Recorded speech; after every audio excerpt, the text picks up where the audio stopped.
Get started. And I'm really keen, if you've got questions on this stuff, ask the questions. Okay, stop and ask me the questions.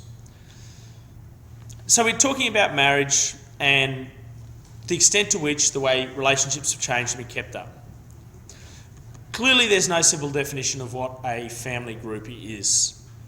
And very much the view of family law is still around the traditional family. And a big debate has been around same-sex marriage. As you guys know, the key, or I hope you know, the key piece of legislation is the Marriage Act. The key case is Hyde versus Hyde. And we say marriage is between a man and a woman to the exclusion of all others. So that's talking about polygamy, voluntarily entered into. So you can't force, you can't coerce someone. And that's also where we use those examples from overseas. If someone didn't think they were getting married, they just thought they were being part of a ceremony in Fiji, didn't realise it translated back to Australia, that the marriage can be annulled, and for life, which you've also said is another area of the Marriage Act that maybe hasn't kept pace with things. And now, in that change to the law, marriage must be the union of a man and a woman. And that happened in 2004. The Marriage Act was actually amended to do that, and so the Hyde versus Hyde definition. Remember what common law is? Common law is laws made by judges, so that's the ruling from that judge said this is what a marriage is. Legislation, that's statute law, and that's changing the Marriage Act in this case. Now, there have been efforts in Australia to change the Marriage Act, none of which have been successful yet. It is a big political topic at the moment.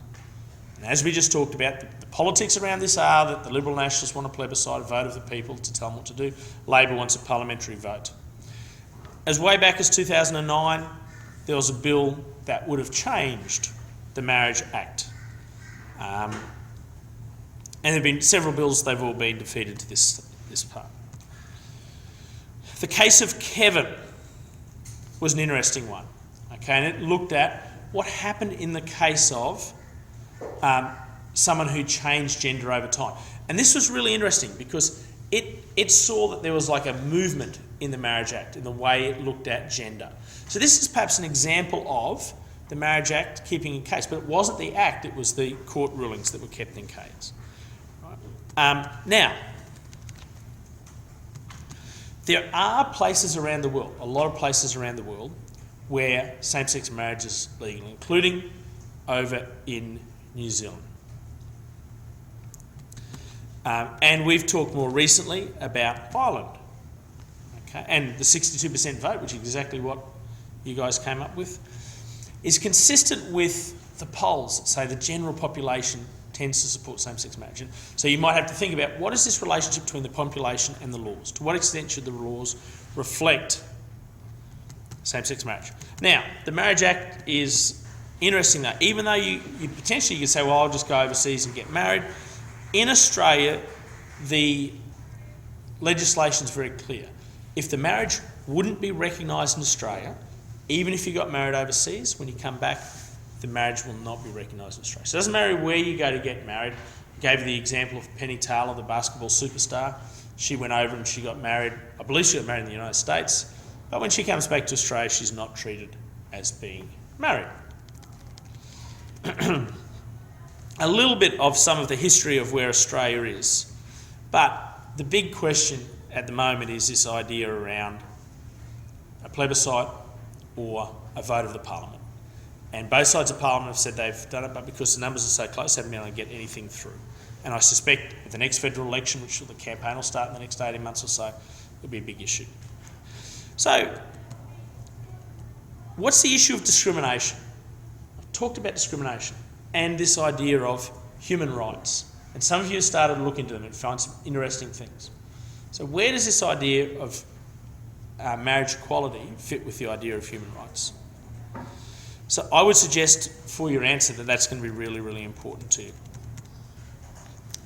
There are allowances in state laws for the idea of civil unions, and there has been a lot of progress made such that people in same-sex relationships still have a lot of the rights, the same rights that married couples have.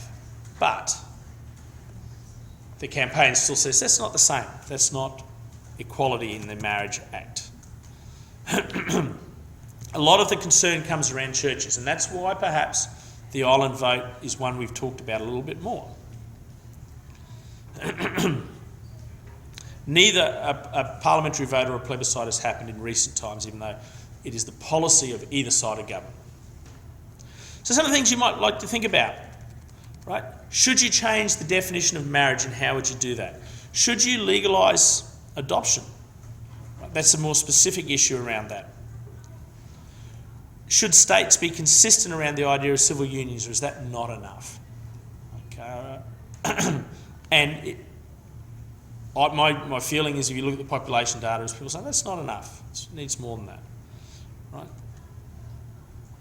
Perhaps overseas same-sex marriages can be recognised in Australia, but then surely if you're going to do that, surely you're then discriminating at another level, because then people who can afford to go across to New Zealand to get married, I know it's not expensive to cram yourself in a Jetstar plane and duck over to New Zealand and get married. It's not expensive, but it would be like a form of discrimination between those people who don't have the resources to go and do that. Should you retain the current law, or should there be a referendum, a parliamentary vote, or a plebiscite to change?